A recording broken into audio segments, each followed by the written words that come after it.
نحمده ونصلي على رسوله الكريم اما بعد فاعوذ بالله من الشيطان الرجيم بسم الله الرحمن الرحيم رب اشرح لي صدري ويسر لي امري واحلل عقدة من لساني يفقهوا قولي السلام علیکم ورحمۃ اللہ وبرکاتہ۔ صراط مستقیم میں آپ سب کو خوش آمدید۔ پچھلے سبق میں ہم نے سورہ الاسراء کی آیت نمبر 6 سے لے کر آیت نمبر 10 تک پڑھی تھی، جس میں ہم نے پڑھا تھا کہ اللہ تعالیٰ فرماتے ہیں کہ ہم نے فاتحین پر تمہیں غلبہ کا موقع دیا، مال اور اولاد سے تمہاری مدد کی اور نوکری میں تمہیں بہت زیادہ بڑھا دیا۔ اللہ تعالیٰ فرماتے ہیں کہ دیکھو، اگر تم نے بھلائی کی تو اپنے لیے ہی بھلائی کی، اور اگر برائی کی تو اس کا وبال بھی تم ہی پر ہوگا۔ پھر جب دوسرے وعدے کا وقت آ گیا کہ جابر فاتحین تمہارے حلیہ بگاڑ دیں اور مسجد اقصیٰ میں ایسے داخل ہوں جیسے پہلی بار داخل ہوئے تھے، اور جہاں جہاں غلبہ پائیں اسے تہس نہس کر دیں۔ اللہ تعالیٰ فرماتے ہیں کہ ہو سکتا ہے اب تمہارا پروردگار تم پر رحم فرما دے، لیکن اگر تم نے پھر سے سرکشی کی تو ہم پھر سزا دیں گے، اور ایسے ہی کافروں کے لیے ہم نے جہنم کو قید خانہ بنا دیا ہے۔ اللہ تعالیٰ فرماتے ہیں یہ قرآن تو وہ راستہ دکھاتا ہے جو سب سے سیدھا ہے، اور جو لوگ ایمان لاتے اور نیک عمل کرتے ہیں انہیں بشارت دیتا ہے کہ ان کے لیے بڑا اجر ہے۔ اللہ تعالیٰ فرماتے ہیں کہ جو لوگ آخرت پر ایمان نہیں لاتے ان کے لیے ہم نے دردناک عذاب تیار کر رکھا ہے۔ ہمارا آج کا سبق آیت نمبر 11 سے لے کر آیت نمبر 15 تک ہے، تو آج کا سبق شروع کرتے ہیں۔ بسم اللہ الرحمن الرحیم۔ وَيَدْعُ الْإِنسَانُ بِالشَّرِّ دُعَاءَهُ بِالْخَيْرِ وَكَانَ الْإِنسَانُ عَجُولًا۔ انسان برائی کے لیے بھی ایسے ہی دعا کرتا ہے جیسے بھلائی کے لیے کرتا ہے۔ دراصل انسان بڑا جلد باز واقع ہوا ہے۔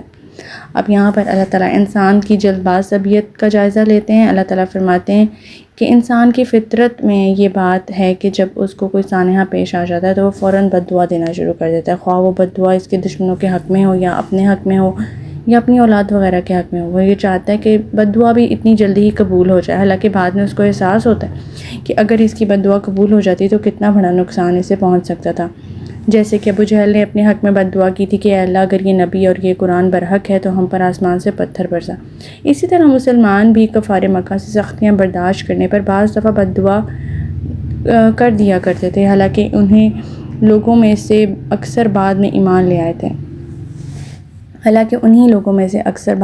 لے آئے تھے۔ اسی طرح بعض دفعہ انسان تنگ آ کر اپنی اولاد کے حق میں بھی بد دعا کر بیٹھتا ہے، حالانکہ اگر اس کی دعا قبول ہو جاتی ہے تو اسے اس وقت بہت صدمہ پہنچتا ہے جس وقت اس نے یہ بد دعا مانگی تھی۔ گویا انسان کی طبیعت جو ہے وہ جلد باز ہے۔ انسان حکمتوں کو نہیں سمجھ سکتا کہ جو سانحات اس کے ساتھ ہو رہے ہیں اس میں اللہ تعالیٰ کی کیا حکمت ہے۔ آیت نمبر 12۔ وَجَعَلْنَا اللَّيْلَ وَالنَّهَارَ آیتین فَمَحَوْنَا آیَاتَ اللَّيْلِ وَجَعَلْنَا آیَةَ النَّهَارِ مُبْصِرَةً لِتَبْتَغُوا فَضْلًا مِّن رَّبِّكُمْ وَلِتَعْلَمُوا عَدَدَ السِّنِينَ وَالْحِسَابَ وَكُلَّ شَيْءٍ فَصَّلْنَاهُ تَفْصِيلًا۔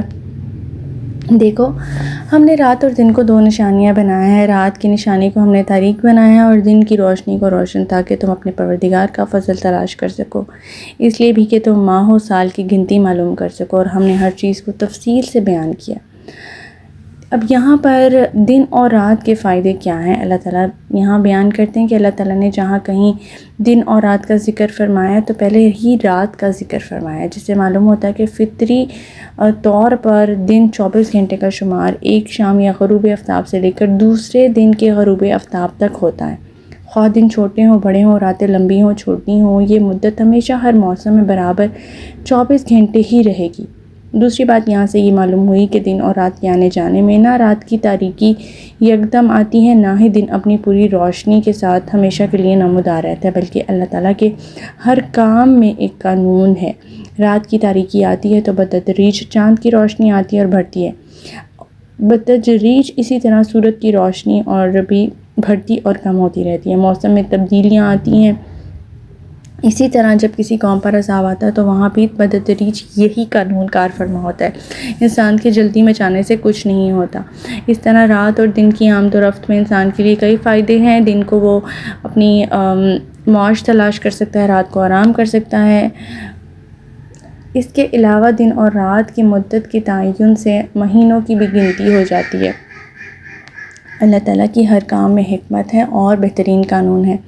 آیت نمبر 13 وَكُلَّ إِنسَانٍ أَلْزَمْنَاهُ طَائِرَهُ فِي عُنُقِهِ وَنُخْرِجُ لَهُ يَوْمَ الْقِيَامَةِ كِتَابًا يَلْقَاهُ مَنشُورًا۔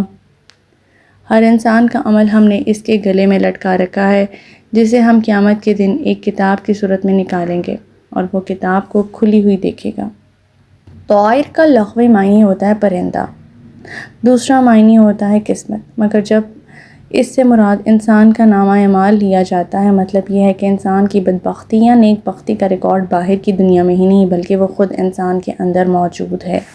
اسی مضمون کو اللہ تعالیٰ نے ایک دوسرے مقام پر یوں بیان فرمایا ہے، جب انسان اپنے آپ پر ہی خود دلیل ہے، اگرچہ وہ اپنی بے قصوری کے بہانے بہت تلاش کرتا ہے۔ اس کا ایک پہلو تو یہ ہے کہ ہر انسان کے ساتھ دائیں بائیں دو فرشتے ہر وقت موجود رہتے ہیں جو اس کا ہر چھوٹے سے چھوٹا اور بڑے سے بڑا عمل لکھتے رہتے ہیں اور اس کا یہ نامہ اعمال تیار ہوتا رہتا ہے۔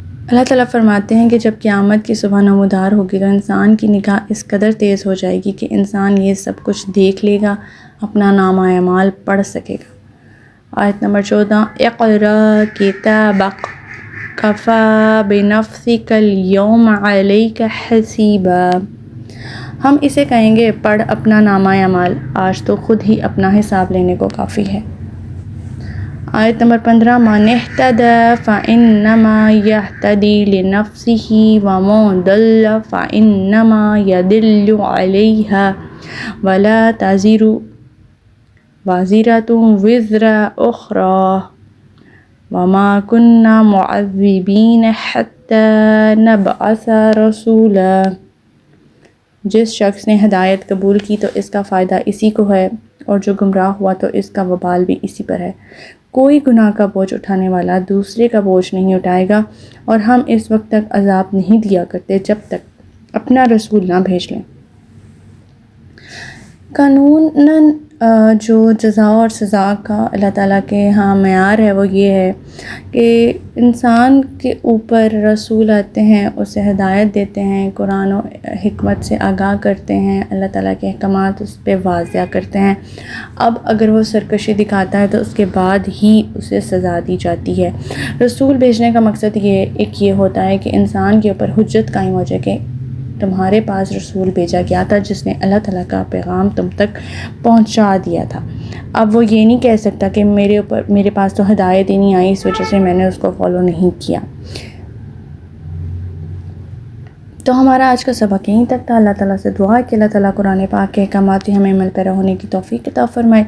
اللہ پاک ہمیں ہدایت دے جس کے بعد گمراہی نہ ہو۔